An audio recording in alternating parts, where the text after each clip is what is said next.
Este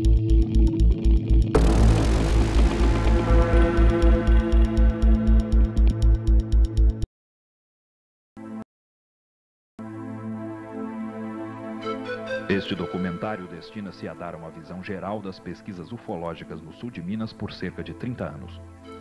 Algumas imagens são de baixa qualidade, vez que colhidas desde o início das investigações do extinto Centro Varginhense de Pesquisas Parapsicológicas, CEVAPA, cujas atividades cessaram ao final da década de 80. Com a finalidade de dar ao documentário o melhor aspecto de originalidade possível, evitamos a inserção de imagens pré-produzidas pertencentes ao trabalho de profissionais. Esperamos que ele represente uma amostragem completa das principais pesquisas que constam de nossos arquivos.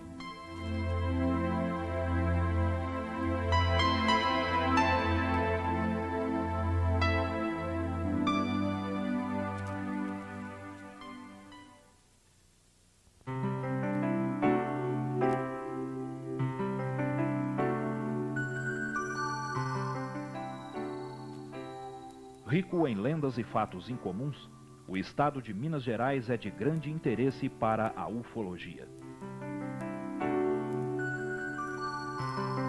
O sul do estado abriga cidades de diversos portes e tem características geológicas típicas onde o fenômeno UFO se manifesta de diversas formas. Alguns locais são palco de aparições importantes e estão sobre composições geológicas idênticas.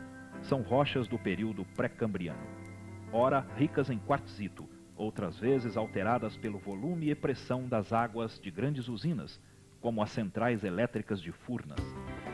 Esses locais também possuem em comum alguns tipos de falhas geológicas, como contrafortes de montanhas e erosões próximas de fendas na crosta terrestre. Pequenos sismos já ocorreram na região, como os que foram registrados por 3 vezes, tendo como epicentro o município de Varginha.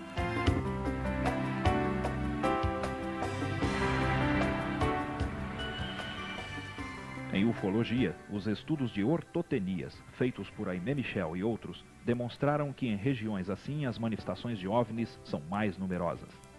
Muitas podem ser explicadas como fatos naturais, quase sempre de fundo eletromagnético.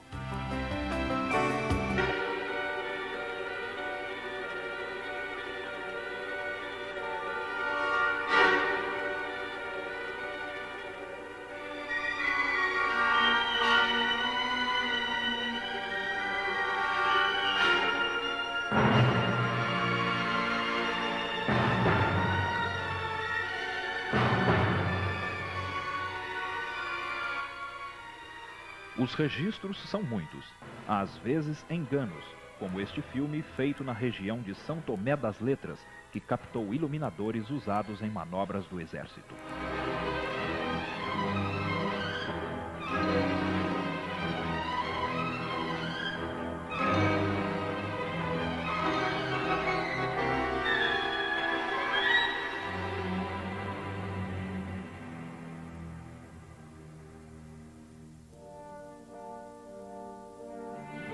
Ou como este, ao que tudo indica, uma pipa com uma lâmpada.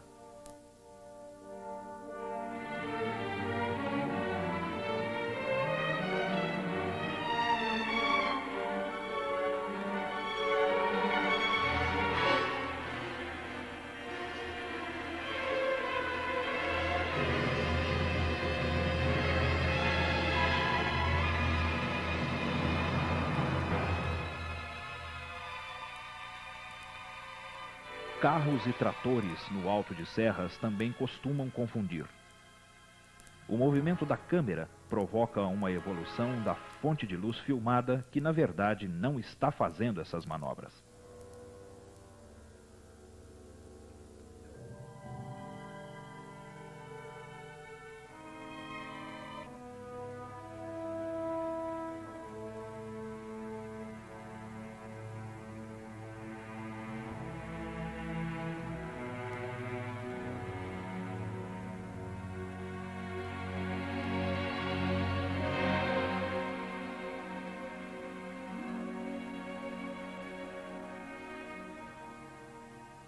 Campanha é uma cidade histórica com mais de 250 anos.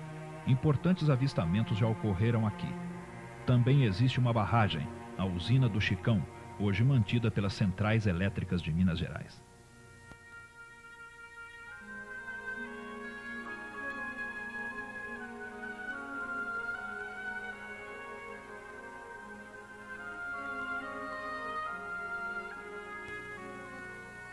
De 1979 a 1988, ao menos uma vez por semana, a cidade presenciou a manifestação de fenômenos luminosos curiosos, geralmente testemunhados por dezenas de pessoas.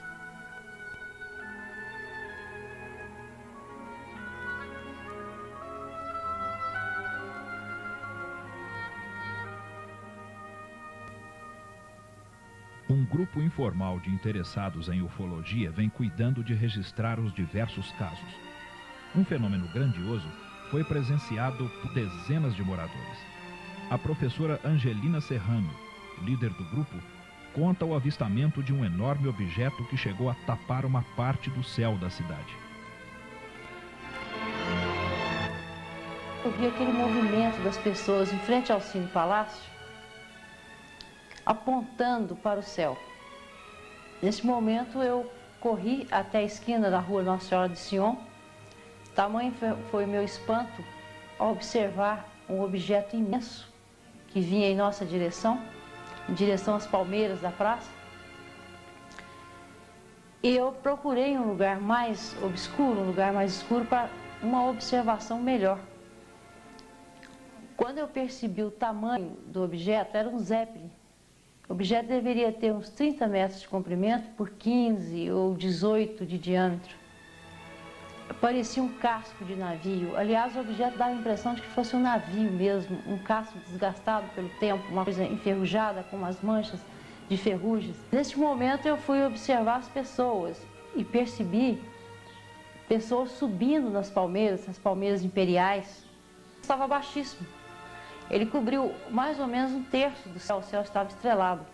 Ele cobriu mais ou menos um terço do céu daquilo que nós estávamos observando, aquela parte do céu que nós estávamos observando. As pessoas começaram a entrar nos carros, em Fusca, 10 pessoas, 8 pessoas dentro do Fusca para observar o objeto e seguir. E não só na praça, como muitas pessoas de Campanha observaram esse fenômeno, que até hoje eu digo que foi um dos maiores fenômenos ufológicos, não só de Campanha, mas também da nossa região.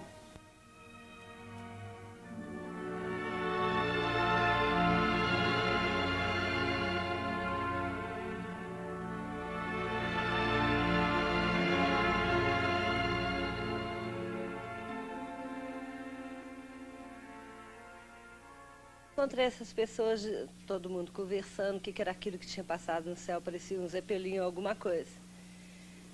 Aí eu parei para conversar também e ver o que estava acontecendo, porque eu já tinha visto aquilo que tinha passado e não sabia nem o que era. Aí a gente estava ali na esquina conversando, quando ele teve um sentido assim, o que passou que eu vi foi para lá. E a esquina é aqui, e esse sentido assim. A gente estava conversando na esquina, aí, quando vieram 3 luzinhas de lá para onde ele foi, e vieram 3 luzinhas, assim, zum, zum, zum, e formaram um triângulo bem em cima da cabeça da gente, um triângulo. As luzinhas, quer saber a cor? Era a cor natural de luz, era amarelo, prateado, sei lá que cor, uma cor natural de luz. E formaram um triângulo no céu. E ficaram assim, ó, nem 1 segundo ou 2, sei lá, não deu para contar. E formaram de novo uma filinha, as 3 luzinhas, zum, zum, e foram para aquela posição. E foram embora, as 3 luzinhas.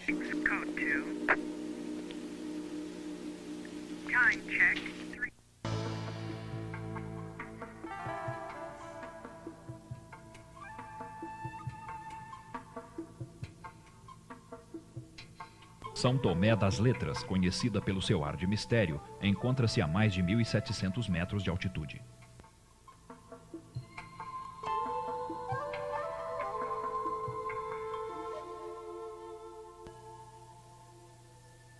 Muitos acreditam na energia curativa de sua composição geológica e outros veem nessas serras um ponto de manifestação de seres extraterrestres.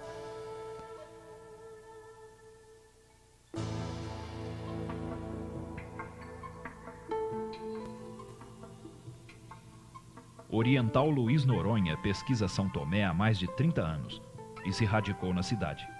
Já publicou alguns trabalhos paracientíficos e de cunho místico. Em 26 de março de 96, Noronha flagrou a passagem de um possível objeto voador não identificado logo ao cair da noite. Aquele dia eu estava filmando o pôr do sol e havia um pôr do sol muito bonito aquele dia. Quando eu olhei no céu, vi uma pequena, parecia um charutinho, tá? Eu notei que estava andando. Aí simplesmente eu virei a câmera para o lado onde estava aquele objeto e continuei a filmar.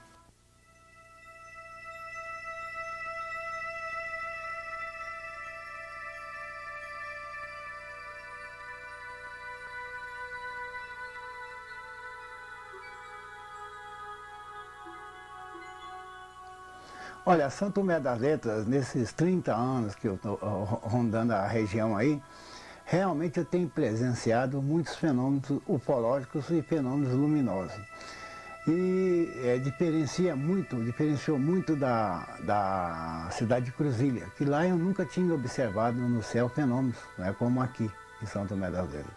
Realmente o fenômeno existe.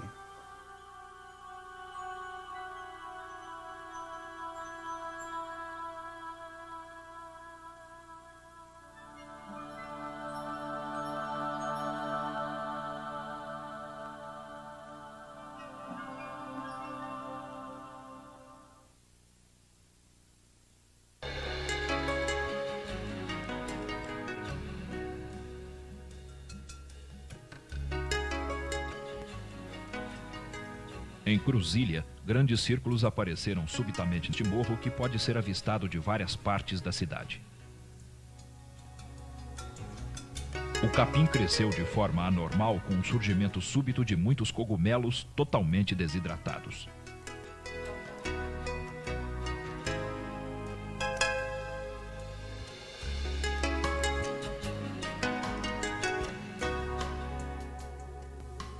Interessante foi o grande granizo que caiu em Andrelândia em 8 de março de 93, a 1 quilômetro da cidade, e resgatado por membros do Núcleo de Pesquisas Arqueológicas do Alto Rio Grande. A pedra desceu do espaço soltando um silvo e abrindo uma pequena cratera. O céu estava sem nuvens e o tempo muito quente, quando o corpo precipitou-se perto de 15 pessoas que trabalhavam em uma olaria. O objeto é frio e, retirado do freezer, passa do estado sólido diretamente ao gasoso, sublimando, tratando-se ao que parece de gás solidificado. Exalava um forte cheiro parecido com o de massa de pão fermentada.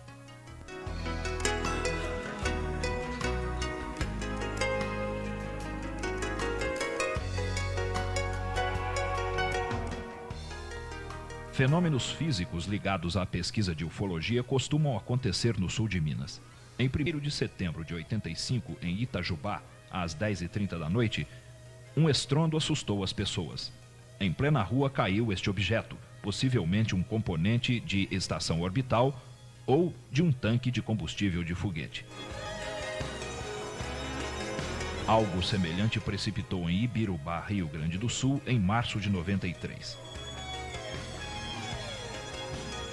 Na cidade de Cláudio, alguma coisa deixou esta marca no pasto da noite para o dia, amassando e matando o capim.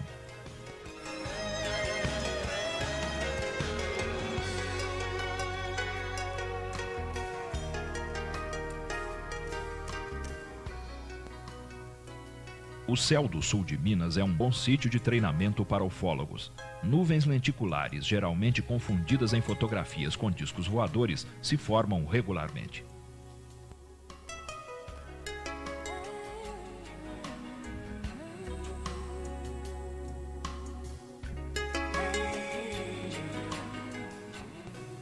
Esses céus são rotas de balões meteorológicos lançados pelo Instituto Nacional de Pesquisas Espaciais de São José dos Campos ou de Cachoeira Paulista.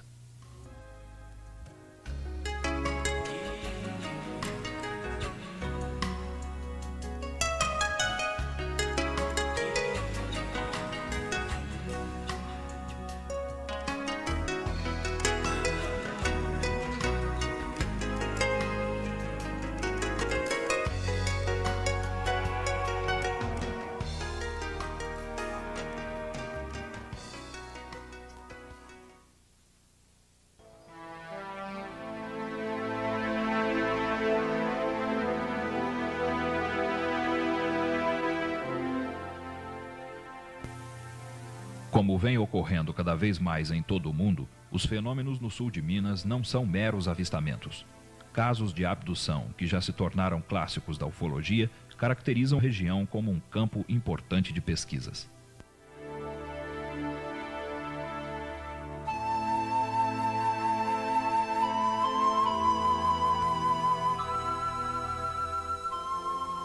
Alguns deixam evidências físicas, como o sequestro de Arlindo Gabriel dos Santos, em Baipendi.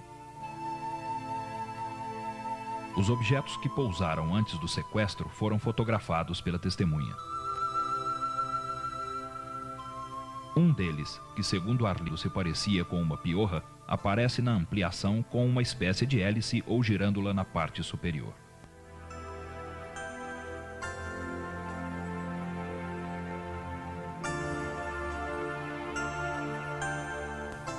O outro transformou-se em uma nuvem de fumaça ou névoa ao fundo da planície.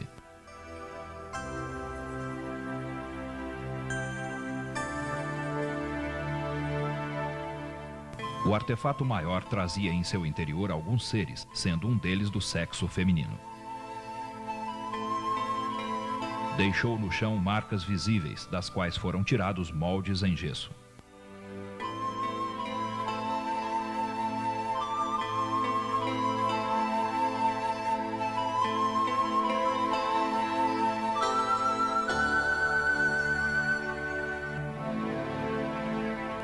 A modesta máquina fotográfica da testemunha teve o mecanismo interno de disparo coberto com uma espécie de fuligem, aparentemente uma reação química.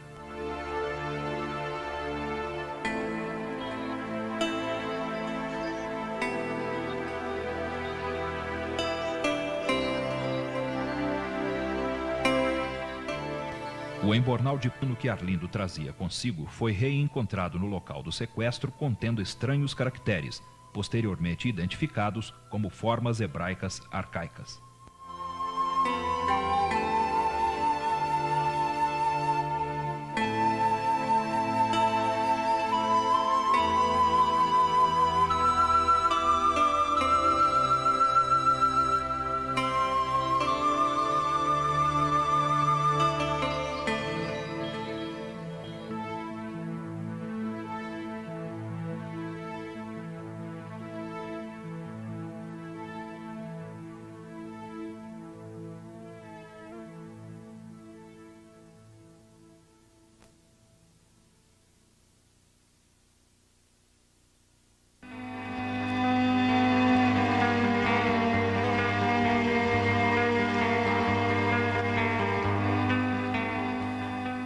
Geraldo Simão Bichara também foi vítima de uma abdução.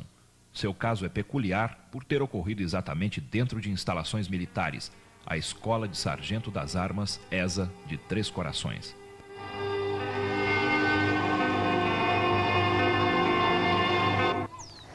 Em 1962, quando eu prestava o serviço militar na Escola de Sargento das Armas, em Três Corações, em uma noite, mais precisamente no dia 26 de agosto, às 0 horas, eu iniciei meu trabalho de guarda no Paiol das Munições. E foi nesse momento que houve uma interrupção na energia elétrica, ou seja, acabou a luz na cidade inteira, e aonde eu estava, e nas imediações, estava tudo escuro. E foi nesse momento que surgiu acima da minha cabeça uma espécie de um holofote muito forte, uma luz azul bem clara, e a qual me paralisou. E essa luz a gente poderia observar que ela tinha uma circunferência de uns 12 metros no solo. E eu tentei dar um tiro de alarme para avisar os outros colegas meus, guardas que estavam no corpo da guarda. Não consegui, porque estava imóvel dentro daquela luminosidade, como dentro de um bloco de gelo. Tentei a correr, a gritar, mas não consegui. Tentei a correr, mas não conseguia. Porém, só funcionava a audição e a visão. Foi onde eu pude perceber que as portas da engenharia do Exército faziam uma vibração muito grande, os cavalos que estavam fechados nas baias também tiveram alteração muito grande, eles relinchavam e chegaram até a arrebentar as correntes das baias no peito, tentando fugir da baia, onde escapuliu muitos cavalos. E eu voltando mesmo ao imóvel, eu conseguia ver acima de mim, à frente, uns 6 metros e a uns 5 metros de altura, uma espécie de uma formação de uma névoa e um formato de um caracol, e que ficou aquela nave, aquela formação um instante, e quando eu observei já estava tomado naquele mesmo lugar um objeto marrom, por qual desceu 2 escadas, espécie dessas escadas de circo, e por onde desceram 2 tripulantes, e um deles me pegou pelo braço, com o fuzil e tudo, dentro daquela luminosidade, enquanto o outro, de uma estatura um pouco mais alta, fazia uma espécie de vigília, uma patrulha naquelas imediações ali onde nós estávamos. Quando um desses seres me pegou pelo braço, eu olhei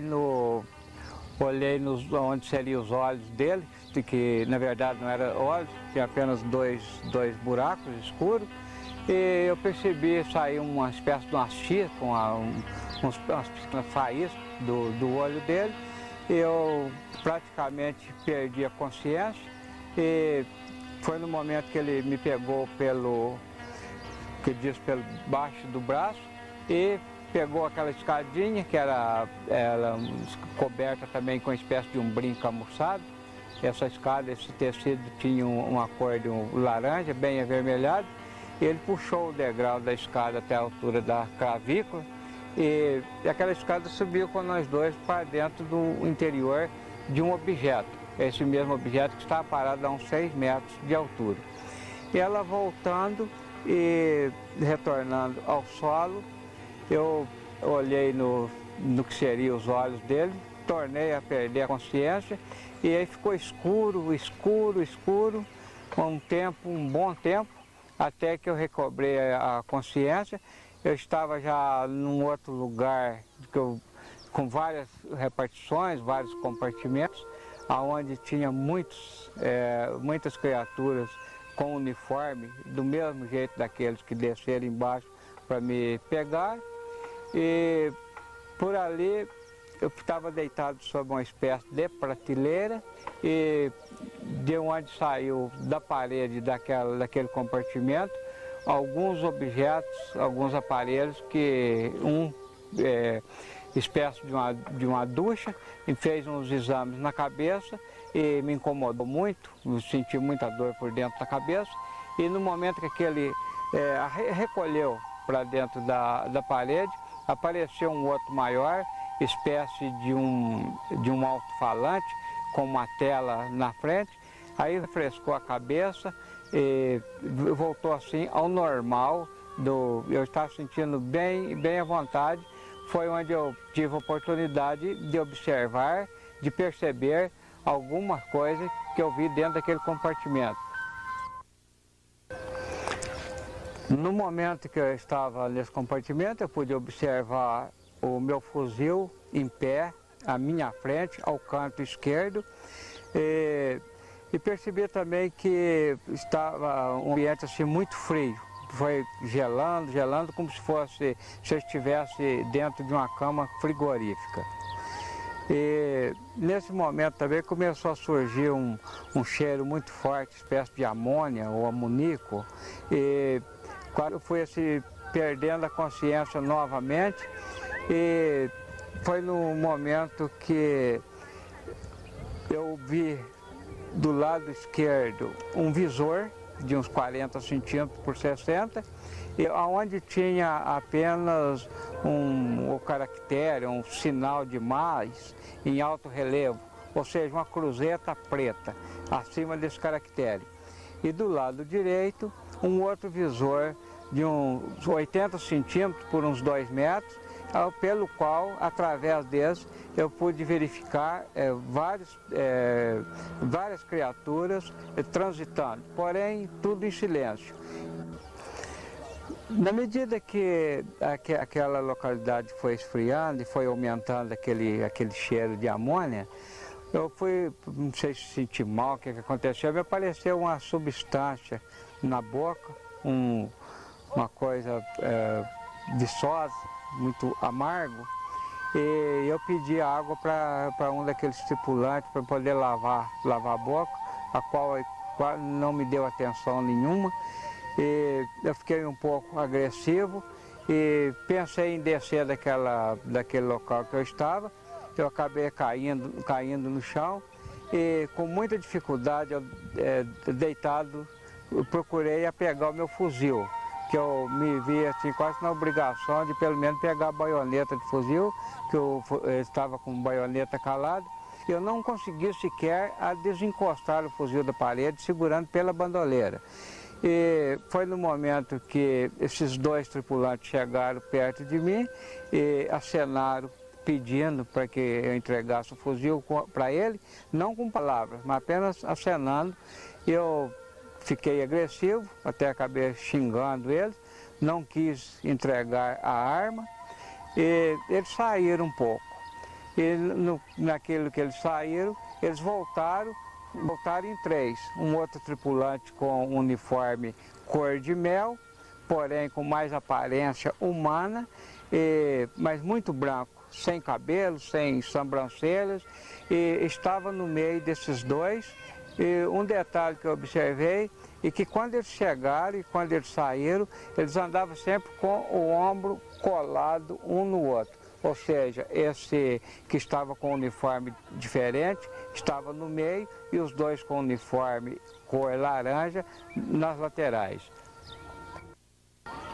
Esta criatura que estava no meio, pela simples aproximação dele perto de mim, só dele olhar no meu rosto, eu já fui entregando o fuzil para ele, sendo que antes os dois primeiros praticamente tinham insistido para que eu entregasse ou fizesse a entrega da arma para ele. E eu achei interessante que pelo simples fato já me deu assim, aquela vontade de fui entregando sem ele falar, sem ele pedir. E no momento que eu entreguei, passei a arma para ele, um desses que estava uniformizado com uniforme cor laranja, ele chegou perto de mim, eu olhando novamente onde seriam os olhos, bem no rosto dele, e aí apareceu as mesmas chispas,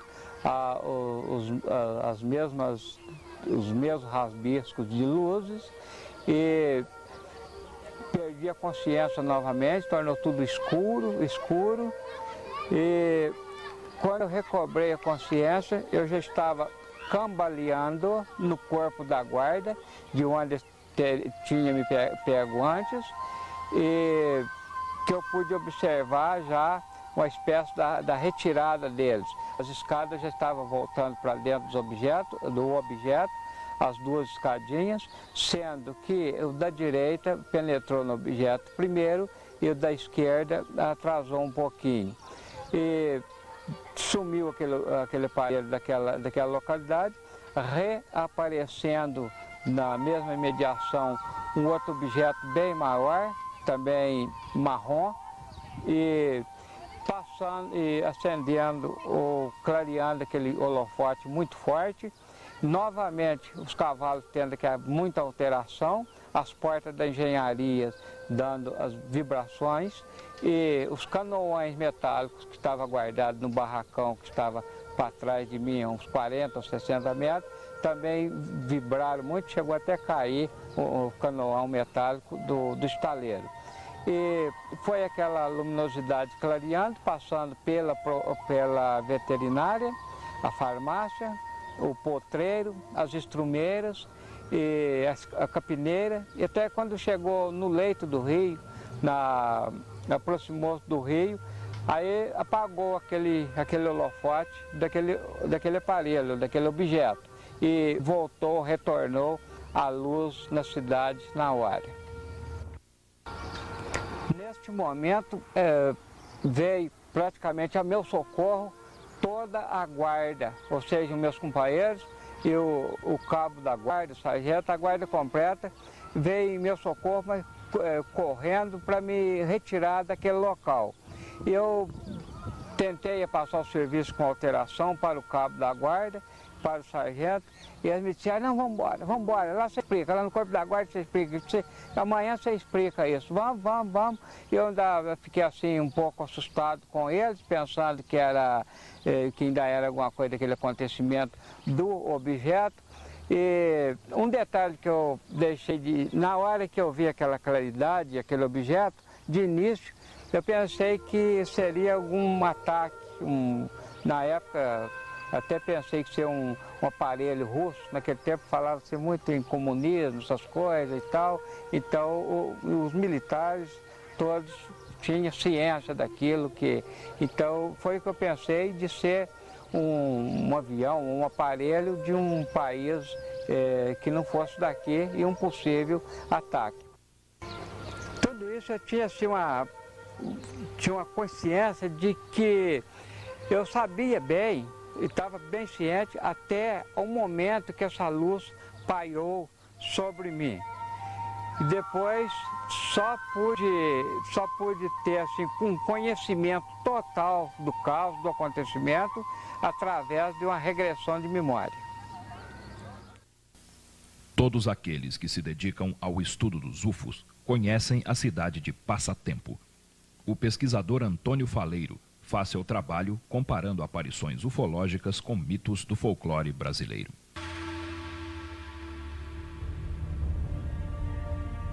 Minhas pesquisas no município de Passatempo contribuíram muito para a ufologia no sentido de fazer a relação OVNIs e folclore. Foi aqui que eu consegui fazer esta relação, pesquisando as lendas e mitos da região. A lenda da Mãe do Ouro, na região do município de Passatempo, foi que me levou a descobrir a relação entre os OVNIs e folclore. Pois eu perguntava aos moradores rurais se eles tinham visto discos voadores, mas todos diziam que não. No entanto, falavam muito sobre a suposta Mãe do Ouro. Era uma bola de fogo que voava de uma serra para outra. A mula sem cabeça é uma lenda nacional e muito antiga. E nos mostra um OVNI pousado com o holofote aceso à frente. Já a mulher de branco é a visão de OVNIs em forma de cone ou sino, ou então um facho luminoso emitido pela nave em direção ao solo, dando a impressão de uma mulher vestida de branco dos pés à cabeça. Temos também o boitatá, que é uma lenda do norte, a cobra de fogo. E temos também o Mibaitatá, que foi descrito por Anchieta em 1560, que era um facho cintilante que perseguia os índios. A foto que nós conseguimos fazer em 14 de junho de 1980 nos mostra uma nave-mãe que foi vista não só no Brasil, mas no Chile, na Argentina e na Rússia, e que tivemos a felicidade de fotografar. Já tivemos dezenas de contatos de primeiro grau aqui no município de Passatempo. Inclusive, em uma determinada vez, nós pudemos fazer contatos através de luzes com um OVNI que estava pairando acima de uma serra. Ele respondendo sempre na mesma sequência de piscadas que fazíamos com o farol de uma motocicleta.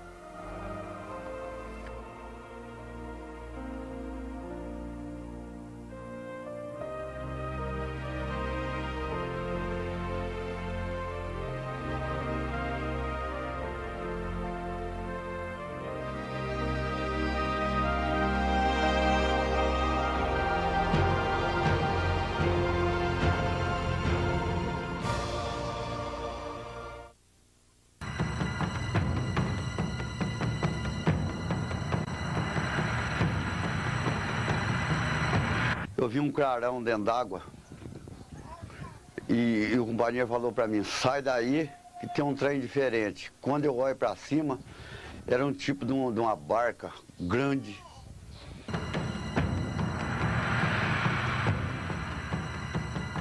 Mas na mesma hora que ele estava distante, perto da gente, ele já estava distante muito longe. Estava bem longe, era muito rápido.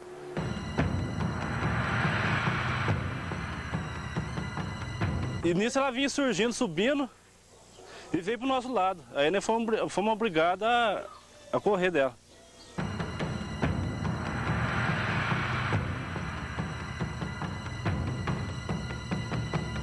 Ele entrou, ele atravessou por lá, entrou, veio naquele fundo daquele bananá ali, saiu no beco, do beco ele veio até aqui naquele poste ali, ó.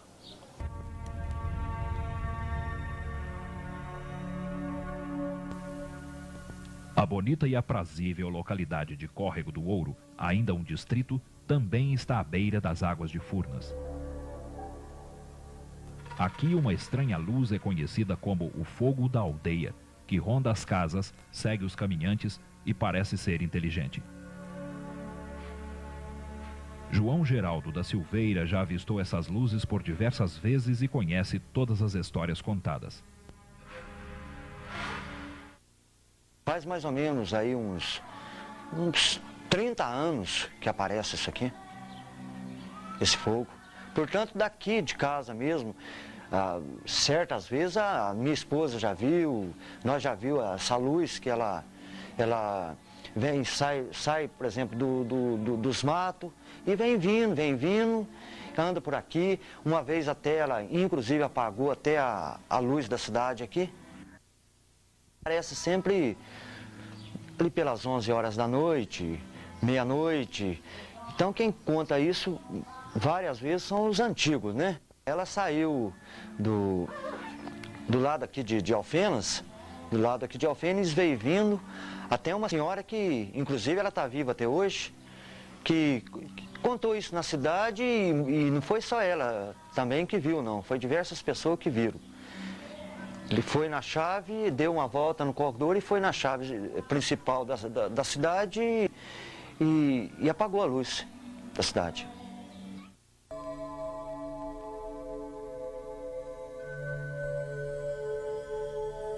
O fogo ali é assim, ele parece lá naquela casa velha ali do Juquinha, na Ponte Nova ali. Lá naquele morro, lá em cima, naquele matinho lá, ele vem descendo para mata abaixo. Vem vindo, ele chega naquela tapera ali, ele fica lá em cima da casa. Veio aqui em cima da casa do Joer, aqui na entrada aqui desse sítio. Veio no portão do Cláudio ali, da Gerardo, dentro do Córrego do Ouro. E veio no portão do Cláudio ali, na casa da frente. Depois ele entrou, ele atravessou por lá, entrou, veio naquele fundo daquele bananá ali, saiu no beco. Do beco ele veio até aqui naquele poste ali, ó.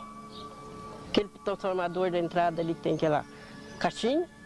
Ali ele acendeu um fogo muito grande, pegou debaixo, até, as crianças até ficou com medo, correu para dentro. E depois ele subiu para cima, foi lá pro campo de futebol para lá no poste do Juvenal.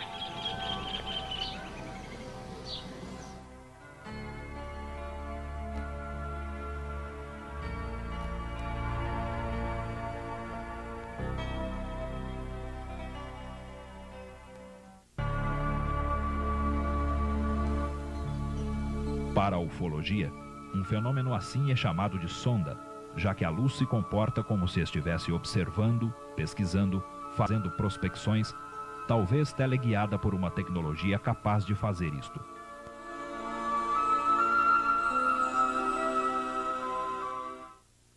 Uns falam que é mãe de ouro, outros falam que é assombração, né?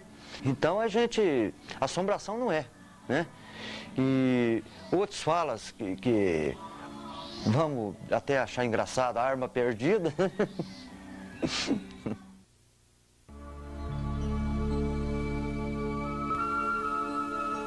Os mais antigos sabem de diversas aparições do fogo da aldeia nos últimos 40 anos.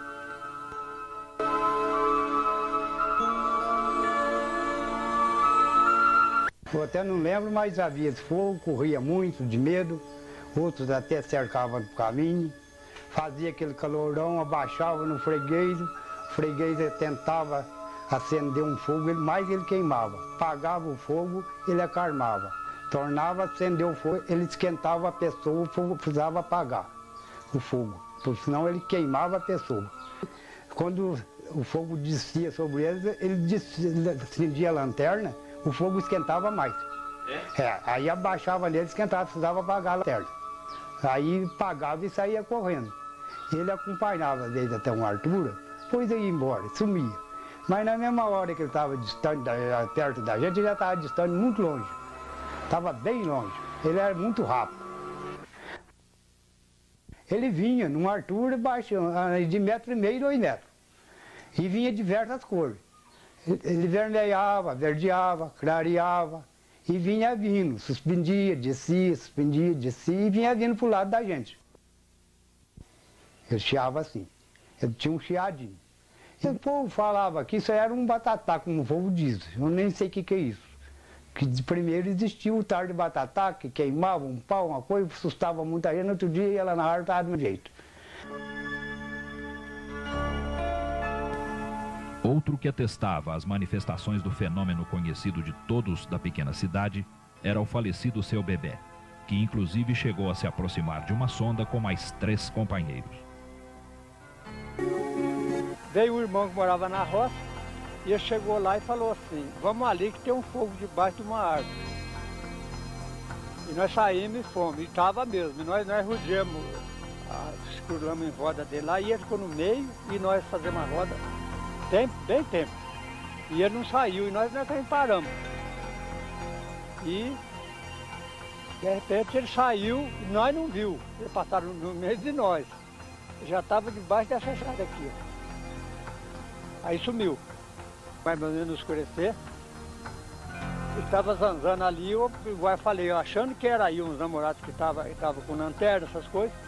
E eu vi, ele estava no barranco, pertinho mesmo, no barranco que tá até hoje. Eu ainda cheguei, ainda caçoei e falei, nada, não mudou de lugar. Ficava só isso, grande. Aí demorou bem, aí ele saiu, vinha vindo os outros colegas para descendo. Ele foi, voltou, desceu, onde tinha um cordinho assim. Eu fiquei para cá e ele no meio de nós. Eu vinha da roça, e vinha com o papai, o tio Bebé e as minhas irmãs. E aqui logo na saída do largador ali, debaixo de um pé de maroleiro. Aí nós vimos, aí eu falei pro papai, o que é aquilo ali? Ele falou, isso aí é algum viandante que está passando aí e está descansando, né? Aí nós chegou, conversou lá com ele, não saiu nada. Aí nós vinha perto aqui na saída aqui, na casa do tio Bebé. Aí nós falamos para ele, voltou lá. Aí voltou eu, o tio Bebé, o compadre Ramiro estava junto também. A hora que nós foi chegando, aí ele virou uma bolona, grandona. Aí o compadre Ramiro falou assim, gente, vamos correr. Eu falei, não precisa correr. Aí ele apagou. Diz o compadre Ramiro, fala que ele viu um vulto. Saiu um vulto do pé de maroleiro, né? Depois aí nós veio embora, que nós chegou aqui onde tinha uma antiga tabu ali. Ele estava lá no Trabanda do Passo do Aldir, do Turco.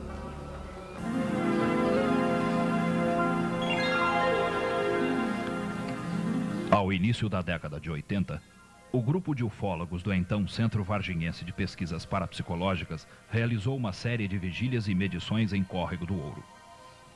Uma sonda para detecção de variações eletromagnéticas foi instalada. Constatou-se a ocorrência regular de emanações de gases em um sítio próximo da cidade com efeitos luminescentes. Porém, os relatos sempre foram bastante incisivos. Eu estava pescando uma vez, eu e o companheiro, mais ou menos às 8 horas, 9 horas da noite. Eu vi um clarão dentro d'água e o companheiro falou para mim, sai daí que tem um trem diferente. Quando eu olho para cima, era um tipo de uma barca grande e aquilo suspendeu para cima, transformou uma bola de fogo e virou um tipo de uma lancha. E aquilo foi jogando fogo para baixo, e aquela bola de fogo foi suspendendo e caindo, como se fosse uma cinza que o senhor joga para cima, que ele foi caindo. Quando veio, sumiu. Aí saí para a beirada da água, distância mais ou menos uns 50 metros, mais ou menos. Formou, igual seja um prato mais grande, aquele foi subindo para cima, foi subindo e sumiu. Meu pai, que é mais velho que eu, do outro, que é um homem antigo, morreu com 84 anos, e já conhecia ele há 70, 80 anos atrás. Meu pai contava demais dele. Meu pai trabalhava, saía quando era de noite, vinha do serviço de noite, que antigamente colhia mantimento, ficava até tarde da noite colhendo mantimento. Então ele vinha e encontrava com ele nas estradas. Mas ele nunca teve medo dele, não, nunca cismou de cisma, não, porque nós estamos acostumados com ele por aí.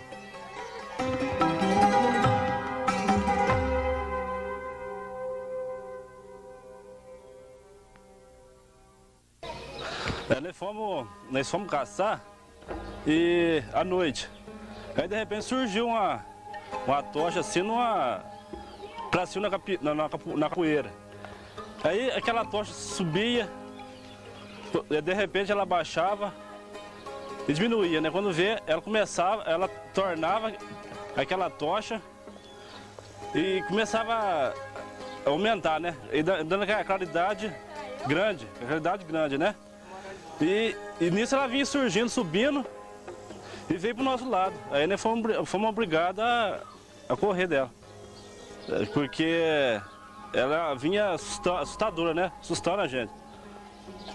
Nós saímos daqui de Corbona, meio escuro, né?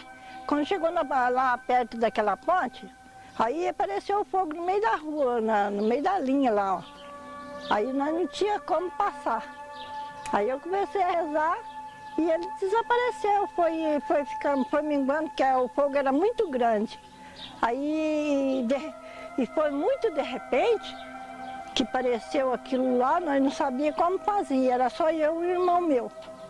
Aí ele eu começar a rezar, aquele trem foi desaparecendo devagarzinho assim, foi minguando e ficou pequenininho. Muitas vezes mesmo. Eu vi assim, ele transformar numa canoa e vi ele balancear, assim, muitas vezes. No céu? É, assim, não, no alto, assim, não é no céu. É bem, assim, baixo, mas distância longe, assim. E ele transforma numa canoa, ele transforma numa... Eu vi muitas vezes, né? Isso, ali embaixo parece demais isso.